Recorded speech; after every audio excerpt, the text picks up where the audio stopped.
Eco garden में आई हैं तो क्या क्या आप लोगों की मांगे हैं, कहाँ से आई हैं, अपना परिचय दीजिए। जी, हमारी पहली मांग है एसीसी एजुकेटर की भर्ती रद्द की जाए, क्योंकि पहले से ही हम बहनों को एसीसी एजुकेटर की ट्रेनिंग दी जा चुकी है। हम लोग वही काम आज बहुत सालों से कर रहे हैं। दूसरी मांग है कि हम लोगों का मानदेय 18,000 किया जाए और उसके अलावा जो है पेंशन या ग्रेजुएटी कम से कम 5 लाख ग्रेजुएटी दी जाए हम लोगों को रिटायरमेंट। योगी बाबा हमारी सरकार तो बहुत अच्छे काम कर रही है, महिलाओं के सुरक्षा के सम्मान में काफ़ी बड़े बड़े वादे करती है, इसके बारे में क्या कहना चाहेंगे आप? सब अगर अच्छा ही होता तो आज योगी सरकार सिर्फ फिक्स मानदेय की बात कर रही है। फिक्स मानदेय हमारा लोग कितना दे रहे हैं? केंद्र सरकार का 4500, राज्य सरकार का 1500। ये 6,000 रुपए में हम बहनों को कितना गुजारा हो पा रहा है? योगी सरकार के घर का ये काफी भीड़ जो लग रही है, तो कहाँ से लोग आए हुए हैं यहाँ? बहुत दूर से, रायबरेली, मऊ, जौनपुर, बाराबंकी, बहराइच, देवरिया, बहुत सारे 75 जिलों से आए हुए हैं, पूरे यूपी से। आप क्या कहना चाहेंगी? मैं सुनीता शुक्ला, मैं भी ये जो दीदी मेरी बोली वही सब बातें मैं भी योगी जी से कहना चाहती हूँ। वो इस ओर विशेष ध्यान दे। सब बाहर जिलों से हमारी सब बहनें आई हुई हैं, वो रात भर यहाँ रुक रही हैं, अपने घर परिवार को छोड़ के यहाँ हैं, उनकी ओर विशेष ध्यान दिया जाए, बस मैं यही कहना चाहती हूँ। कल यहाँ आपकी बहनें कुछ बीमार हो गई थी, अस्पताल पहुँच गई थी, उनके बारे में क्या कहना चाहेंगे? तो ये चीज आप योगी जी को बताइए ना, वो बेचारी बीमार हो रही हैं, उनको खाने की कोई सुविधा नहीं उनको मिल रही है, फिर भी आप उनकी ओर ध्यान नहीं दे रहे हैं। 18 तारीख से हमारा धरना प्रदर्शन चल रहा है और वो विशेष ध्यान दे, बस यही मेरी उनसे प्रार्थना है। महिलाओं के सुरक्षा सम्मान की बातें की तो जा रही हैं, हाँ पर की जा रही है ना, पर वो कहाँ सब हो रहा है? योगी जी कहाँ ध्यान दे रहे हैं हम लोगों पे? इसीलिए तो हम लोग ये धरना प्रदर्शन कर रहे हैं। आप उन तक ये हम लोगों की बातें पहुंचाइए। हमारी सब बहनें कितना परेशान, इतनी गर्मी में वो परेशान हो रही, ना पानी की व्यवस्था है, ना कोई पंखा है, हम लोग इसी धूप में पड़े हुए हैं। तो ये चीज योगी जी क्यों नहीं देख रहे हैं, क्यों नहीं समझ रहे हैं? तो आप तो विरोध कर रही हैं। विरोध नहीं कर रहे हैं हम, तो उनके कार्य का विरोध किया हम वो हमारी बहनों को ये सब दिक्कतें हो रही हैं, परेशानियां हैं, उसके बावजूद ये क्यों नहीं निकाली? आप क्या कहना चाहेंगे? हम लोग कह रहे हैं हम लोगों को ECC का जो आपने दे चुके हैं ट्रेनिंग, तो आपने अलग क्यों, मतलब अलग से नियुक्ति पत्र क्यों निकाला? अच्छा, आप कहाँ से आई हैं? हम लोग सरोजनगर क्षेत्र। अच्छा, आप भी सरोजनगर, पूरी टीम सरोजनगर की है? हम लोग सब सारे सब लोग हैं। तो कितनी संख्या में आप लोग यहाँ पर इकट्ठा हैं? 200 लोग हैं, सरोजनगर से 200 लोग। तो क्या क्या मुख्य मांगे हैं आप लोगों की? हम लोगों को बस यही, जो एजुकेटर की जो नियुक्ति निकाल के उसको रद्द किया जाए, बस मानदेय हम लोगों का 18,000 बढ़ाया जाए और रिटायरमेंट पर पेंशन दिया जाए। जी, रिटायरमेंट पर पेंशन दिया जाए। सरकार तो अच्छा काम कर रही है, सबका साथ सबका विकास हो रहा है और आप बदनाम करने का काम कर रहे हैं। सरकार का विकास किसी का नहीं होता भैया। 6,000 में क्या विकास हो रहा है? 6,000 में अपने बच्चों को नहीं पढ़ा सकते, अपना जो है खर्चा नहीं निकाल सकते। आजकल लेबर कितना 6,000 नहीं कमा रहा है, हम लोग तो इतने पढ़े लिखे हैं। चलिए, आप क्या कहना चाहेंगी?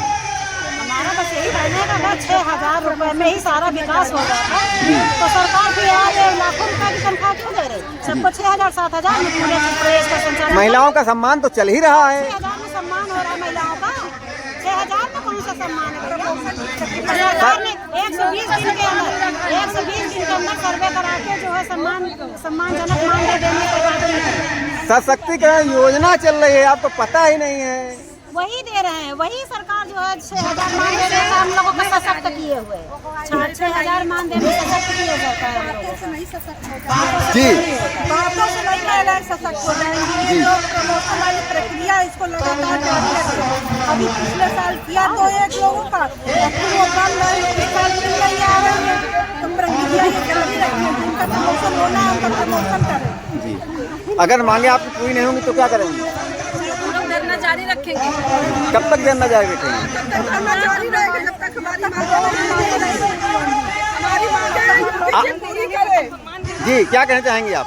हम लोग ये कहना चाहेंगे कि योगी जी जो कहते हैं कि महिला का सम्मान करते हैं, लेकिन ये सम्मान हमारी इतनी बहनें आज लखनऊ के धरती पर सड़कों पर उतरी हैं, रात में बहनें किस तरह से सोई थी, ये नारी का सम्मान नहीं है। और पहली बात, जब उन्होंने यहाँ पे जब जीती थी भाजपा सरकार ने, तो उन्होंने कहा था कि मैं 10,000 मान दे दूंगा और सारी बहनों को मैं अस्थायी करूंगा, लेकिन वो अपने वादा से मुकर गए, बिल्कुल उन्होंने कुछ भी नहीं किया। सबका साथ सबका विकास। कुछ नहीं हो रहा है। महिलाओं का कथनी और करनी में बहुत अंतर है। कथनी तो हमने कर दी लेकिन करनी नहीं किया।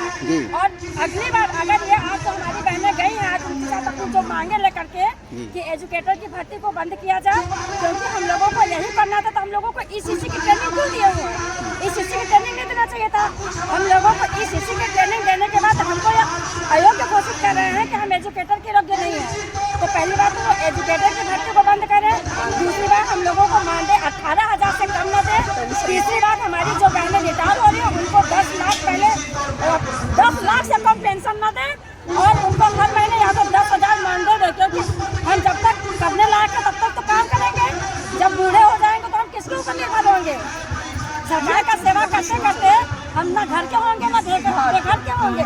तो अगर सरकार हम लोगों की मांग नहीं मांगेगी, तो जो सपा की सरकार आई है आज गठबंधन सरकार करके बैठे हैं ना, तो आने वाले समय में वो इनको बिल्कुल हटा दिया जाएगा। ये जैसे आज हम लोगों को सड़कों पे लाके खड़ा किए हैं ना, कल वो भी योगी बाबा सड़क पे खड़े होंगे, टकले महाराज। धन्यवाद। आपको पता नहीं है? क्या पता नहीं है? अरे सरकार आपके सम्मान में, सुरक्षा में सरकार हमसे है, हम सरकार से नहीं है। हम सरकार बनाना जानते हो तो सरकार को नीचे गिराना भी जानते हैं। अगर जब सरकार को जरूरत होती है तो हम बहने याद आते हैं, और जब सरकार को जरूरत नहीं है तो हम बहने नहीं याद आ रहे हैं। अगर हम बैठाना जानते हैं तो उनको नीचे उतार देंगे। कल बहने की ताकत है। कल आपकी हर घर में महिलाओं का ये बात, एक घर में अगर महिला के घर में 10 सदस्य हैं तो अगर वो 10 सदस्य से कहेगी कि नहीं इनको वोट नहीं देना है तो उनका 10 वोट कटेगा। कल आपकी बहनें बीमार हो गई थी, अस्पताल गई थी, उनके बारे में क्या कहना चाहेंगे? ये योगी मोदी का देना ना, जो बच्चों के सर को उतार के रखी है। जी। ऐसा काम करते हैं हम लोग यहाँ आते हैं तो ये उनके जब विनाशकाल है विपरीत बुद्धि, उनका विनाश होना है तो विपरीत बुद्धि उनकी होगी। हमारी बहनों को कुछ हो जाता है। कब तक आप बैठी रहेंगी, बीमार होती रहेंगी, अस्पताल जाती रहेंगी? नारी ही संघर्ष का जीवन है। नारी दुर्गा है, लक्ष्मी है, नारी का काली का रूप है। नारी चाहे तो हर रूप में अवतरित हो सकती है। हम लोगों की बहनों को कमजोर न समझे, खून बता कर मांगे, चाहे कोई बता कर, अगर खून की चीज जरूरत पड़ेगी तो सड़क पे खून भी पाएगा, लेकिन अपनी मांगे हम लोग पूरी करवा के ही मांगेंगे। अगर वो मांग नहीं पूरा किया तो जाएंगे, फिर उसी मठ में जाएंगे, वो जहाँ से आए थे वहीं जाएंगे। आप क्या कहना चाहेंगी?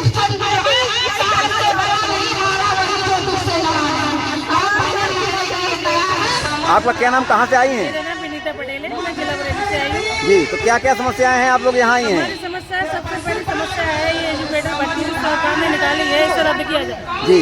हम सन 75 2 वर्ष से काम कर रहे हैं, समथिंग 47 साल हो गए हमें काम करते हुए। हमारी आंगनबाड़ियों को रिटायरमेंट ना दे करके, पेंशन ना दे करके उन्हें ऐसी खाली हार में डाल दिया जाता है। और आज एजुकेटर लगाने के लिए उनके पास पैसा है, हमारे लिए मानदेय देने के लिए सरकार के पास पैसा नहीं है। हम भी सक्षम हैं, MA BA हैं, हम लोग इतने सालों से अगर सेवा कर रहे हैं तो हम एजुकेटर वाला भी काम कर ही लेंगे। तो एजुकेटर लगाने की सरकार को ज़रूरत नहीं है। हम चाहते सरकार हमारी आंगनबाड़ियों में से एजुकेटर की चयन भर्ती करे। कब तक आप यहाँ हल्ला मचाती रहेंगी? जब तक सरकार, ये तो हमारा ट्रेलर है, आगे जो पिक्चर होगी वो बहुत ही भयंकर होगी, जो सरकार के लिए बड़ा महंगी पड़ने वाली है। हम लोग जब तक शांत नहीं बैठेंगे, जब तक हमारी मांगों को पूरा नहीं कर दिया जाए। तो आगे का अब क्या कार्रवाई है? आगे की कार्रवाई है, अभी तो हमने जो 2 दिवसीय धरना किया है, आगे 2 अक्टूबर को हो सकता है हम असीमित काल कलम बंद हड़ताल भी करें। पूरी कर न सकी जो सरकार